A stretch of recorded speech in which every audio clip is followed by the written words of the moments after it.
What's going on, guys? Wicked Duelist here, and today I'm going to be showing you a deck profile of. We're gonna be doing Live Twin FIENDSMITH. Okay, and today you entered a local tourney today, right? Yeah, entered locals today. I think it was like, to be honest, I forget how many players. I think it was 16 players, to be honest with you. 16 or 20. I went top second place. I went 3-1.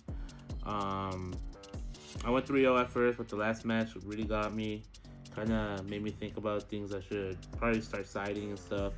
I went in with no side, just kind of raw dogging it with the normal support that I have here. So let's get into it. So, standard Life Twin engine. I play the 3 Lila. I play 3 Kiss a Kill, and the 1 Frost. I've seen profiles where it's just the two Kiss a Kill, 1 Frost, but because this deck focuses more on the Kiss a Kill link because it's a light fiend. I like to have her more consistent, so that's the reason why I play 3 of her and 1 of the Frost. I don't play the other Lila because it's honestly just don't see a need for it. Because again, the main reason that we need to play this is because of her. She's a light fiend. Or do you only play one of her? I play only 1 of her because you don't want to break into her. She's a brick. You want to just search her out, and she's has a good effect on Grave, which to be honest, I forget 90% of the time. But when I don't, it's amazing. When your opponent adds a card to hand, while you have a Evil Twin or Life Twin on field, you can banish her from Grave, and then draw a card. So it's good draw power, good synergy with this. Because you draw 1 from her, draw another 1 from her.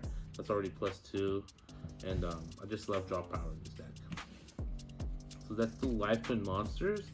I play the 1 Secret Password, and then the 3 Life Twin Snitch for support.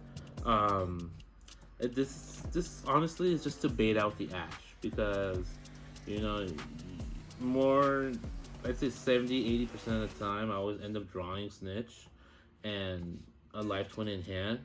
So I always just I activate Snitch, kind of want to bait out the Ash or even the Droll. If they have Droll, then cool, they got rid of that right away. And then yeah, so sometimes I'll get a secret password in a Life Twin. So this is really just kind of bait out the Ash, and it's been pretty successful. So I like this consistency right here. And then that's it for the Life Twin package. And this is gonna be the FIENDSMITH. So obviously the 3 Engraver, 1 Lurie. I count this as a FIENDSMITH at this point, I play 2 Tracked. 2 is more consistent for me. Sometimes I love drawing it a lot of the times too because there's plays you can do and then having 1 it's not as consistent as I would like it, and then 3 kind of like you draw into it and kind of break. So 2 I think is perfect in my opinion. And then I play the 1 Saint and then the 1 Trap. Again, situational, but the Saint, if I can search it out with this is a 1 card starter too because you get a token and you link and then Requiem, go off from there. So this is a good extender. So I like the Saint. And that's it for the FIENDSMITH. When the new Abyss, I forget the name of the Abyss booster pack coming out in October, but I guess it's gonna be another FIENDSMITH of 1. Do you recommend? Do you think you should play Engraver at 3? Is it a must at 3? Engraver at 3 is a must because it's just you if you draw into it, amazing. Because then it's another Engraver engrave, it's an extender, you can go into Hiking Caesar more easily. So drawing into it, it's never bad. I like it when I see it in my hand. And again, it's not necessary in the hand either because you're gonna summon that out with Requiem anyways. So regardless, it's always gonna hit field. So just having another one in hand kind of helps you extend plays a lot. So unfortunately, I know they're going for like over 100 right now, but it is what it is. But that's it for the FIENDSMITH package. I play an a small Unchained engine. It's just literally the one Shavara, one of the Trap, and one Yama. You'll see later why I'll show a play where kind of this is just one of the main lines of the deck, and yeah, and then these two they're just one of, so rarely do I ever even draw into this. So, and then not to say they're a brick either in the hand because if I have this in hand, then I contribute, quick effect special, and kind of extend plays from there. And it's another level 16 body on field, so helps with hiking Caesar again. So good card to have. I see why they banned it now. I'm sorry, I see why they limited it. If you were to tech one card from the Unchained package, what card would you think, or would you recommend people to tech in? If you were to tech in a card, if it makes sense. Honestly, not really much because you don't want to draw into any of these Unchained stuff. This is literally I want to keep these as minimal as possible, and these two get the job done for what I need to do. So I don't want to go anywhere beyond that. Most of the other Unchained too, they're not light fiends, right. So it doesn't really make sense to have more of those in the deck. Okay. The deck focus on the light fiends a lot, so right. That's what you're trying to have. And that's it. Honestly, that's it for pretty much engine wise. That's all you're really gonna play. And I believe that's 1, 2, 3, 4. That's 22 engine cards. So pretty much this is half engine, half hand traps or support. I like this a lot because this alone will get your board, and the board itself is going to have at least minimal 3 or 4 interruptions, and that's off 1 card starters. And so if for example you draw just 1 live twin and you get your full board off of that, you still have 4 other cards in hand. That's 4 hand traps for more interruptions. So in theory, if everything goes perfectly right, you have over 10 interruptions, or almost 10 interruptions. So I play the 3 Ash standard. Gotta play the 3 Ash until Konami says otherwise. Same with 3 Imperm. It's a must. I love impriming the normal summons. That's what got me through a lot of the games, is just impriming the normal summons and kind of going from there. It stops a lot of decks. And then I also love the 3 Droll right now. Droll at 3 is ridiculous, in my opinion, because it's just a lot of decks can't play through it, given, but a lot of decks can't. So it kind of forces the player to kind of play around Droll, and they 90% of the time don't get the most optimal board out because of it. So I love Droll for that. I'll keep playing Droll until it doesn't make sense to play it, but for now in this format, I think it's necessary. I'll play 2 Nibiru. I play 2 Snow. I play 2 Crow. 1 Ghost. Call by, and then 2 Crossout. Interesting ratio. The reason this ratio is like this is because I want to play the most diverse hand traps possible. This provides me with a lot of protection, and this at 2 and 1 really this saved me so many games. This crossout just saved me, and same with the call by, and it's a good protection to have, especially these days because we all play Imperm, we all play Ash, we all play Nid. Well, a lot of people aren't really playing Nid, but I like to play it. There's a lot of decks right now that are not respecting Nid. They're just going to keep Norm, especially. And then, once they try to go to battle, hold on, I can still nib. And it forces them to kind of like, shit, kind of, now they have to try to extend after nib, and it's never the most optimal board. The one snow, because I tech this because a lot of people are playing it, at least in my locals. And if I cross out the snow, they never kind of really see that coming. DD Crow, because again, I don't side, and this stops a lot. This won me the game with Pearly. I was playing a Pearly player and was reading Crow and realized that I could banish any card, not just monster. So once they activated their Pearly spell, whatever, summoned the Pearly to fusion summon from grave, targeting a spell, I was able to DD Crow that spell before they were able to activate effect, and they kind of were just stuck after that. And I just at that moment realized, oh wow, Crow has so much diversity in this format right now, and especially this is not once per turn either.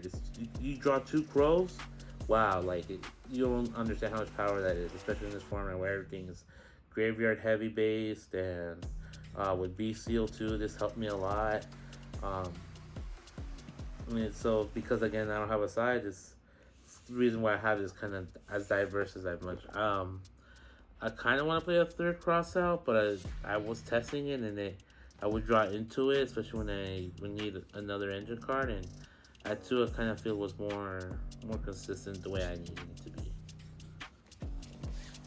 Would you think about taking out one of the call by and adding the third one, or do you think that? No, the call by is so good too. The reason it's a 1 is because it's just I understand why it's at 1. It's just so it saves you, and at the same time you could hurt your opponent just because if they need to target something in the grave, you just chain call by and then remove that target. Like a lot of the times that kind of just stops them from extending their play, and like this. If this comes back at more, I'm playing. If it comes back at 2 or 3, I'm playing 2. If it comes back, I'm playing 3. Like until graveyard becomes irrelevant, I think Call By is a very powerful card. So that's it for the main deck. That's a 40 card main deck. So, if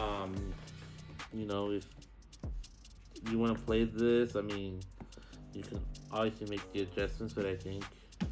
You have so much liberty with the support with the hand traps and stuff. So I mean, everybody can play it differently.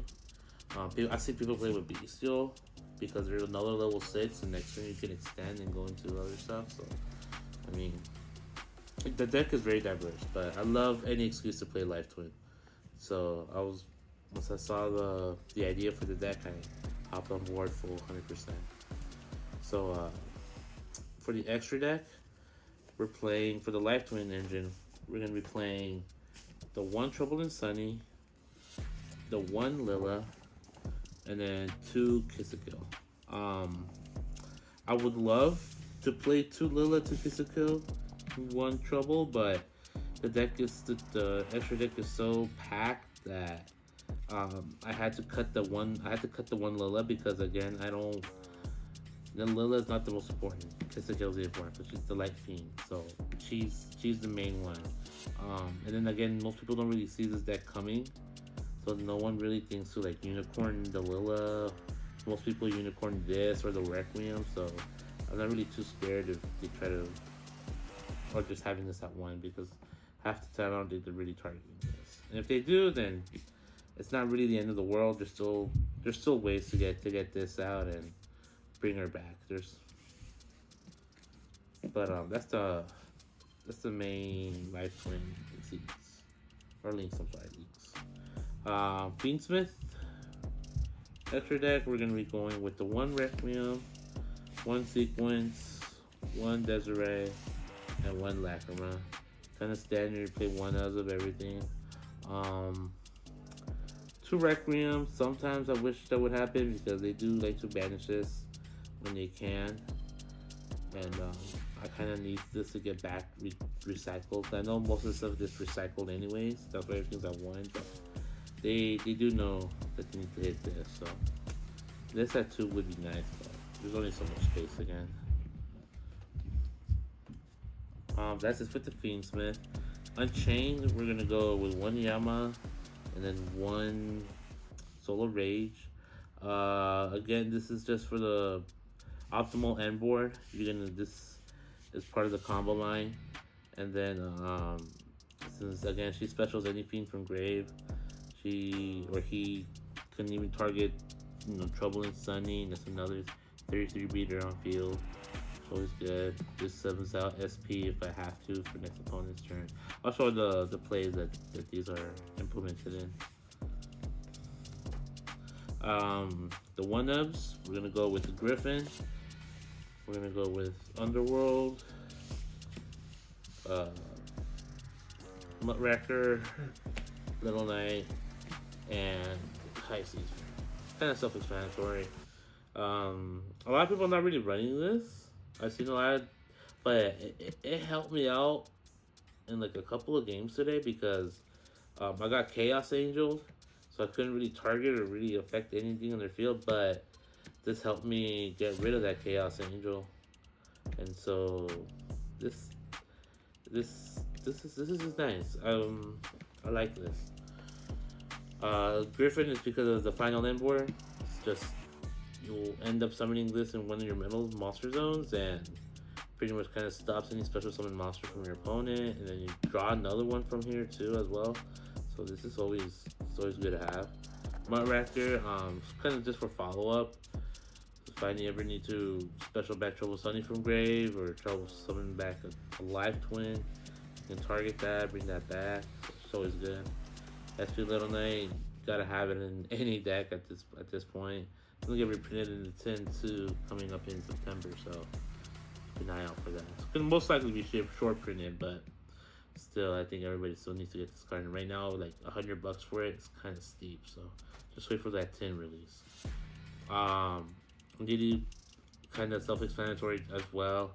Sometimes they do end up trolling me, ashing me, effect valoring me in the wrong positions or in the wrong times, and can't make the most optimal board. But I can always end up for the most part making a King Caesar, and that's 2 Solemn Warnings. By detaching 2, I'll take that. I'll take that and board any day. Would you check out a Muckracker for a second for the second Lila? No. For one of the Fiendsmith. The one that you said you wish you could play. No, because if it gets to the point where Muckracker needs to come out, no, honestly, no. I like the Muckracker follow-up just because it's a little bit more diverse. And Requiem, it's fine. It doesn't really happen often where they banish it. It did happen like 1 or twice, but for the most part, I think it's fine the way it is. And that's pretty much the profile. Again, I went 3-1. First match was against it was another Fiendsmith Snake Eye deck, but it also included like Infernoids, and it was like a 60 card deck. It was kind of consistent, but they really didn't find a way over the Nightmare Griffin. Instead, I ended up in my end board. So pretty much that's how that game's ended. Then second game was like Pearly, and again the Deity Crow on the spell. That pretty much won me game 1, and then second game he kind of bricked and passed the turn on to me, and I went pretty much full combo, and he pretty much scooped at that point. I'm gonna show you pretty much what the end board looks like after the most optimal play. Essentially,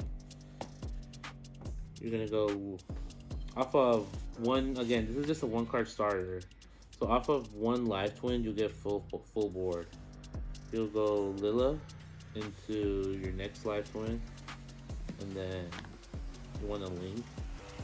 And again, this is without obviously any interruptions or anything like that. You want to go into your life twin.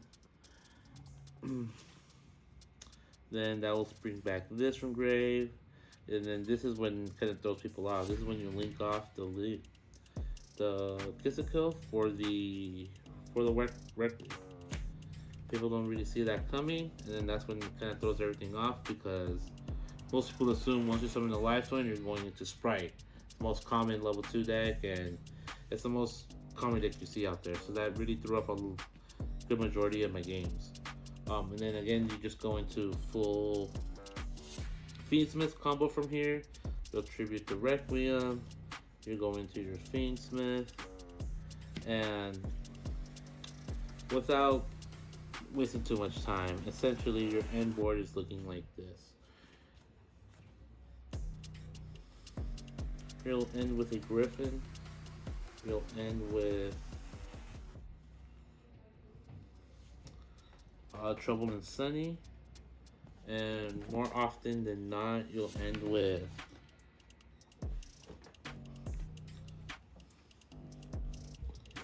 a Lacrima on field. And then again, most times you'll have this set by then because this will search it out and this will come out. And then that's mainly what will happen. I like just to equip this for fun, just in case you target it for whatever reason. And it's essentially your end board. And again, this is just after just one Lilla, without repeating the whole life twin combo line and all that other stuff. This is what you're gonna 99% of the time end up with. And again, and then after that, everything else is just hand traps. So, you open up one life twin, and you're bound to have some hand traps. You're bound to have at least 2 or 3 hand traps. I didn't go a game without at least 2 or 3 hand traps. And that's pretty much the 3 interruptions in hand. This stops anything from playing. If you need to, Abominable will summon out your Unchained from grave. This will be in grave at that point. And then right here you'll have easily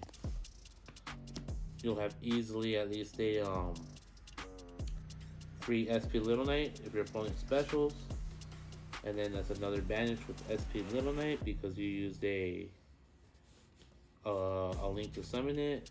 So I mean, the play itself is just goes crazy from there because all your monsters will still be able to activate effects because everything will still be linked with each other, but your opponent will have nothing to be linked with. So, and then you still got life twin play because you can just tribute this. So your 2 life twins, and that's another pop draw. And it's just the deck was very, very consistent during tourney. The deck that stopped me was my last play was with Mimigul. Mimigul really the new archetype, the TCG exclusive archetype actually at that came out in Infinite Forbidden. Really stopped this deck. Because I will be honest, I did rely a lot on the life twin play to get out the main board.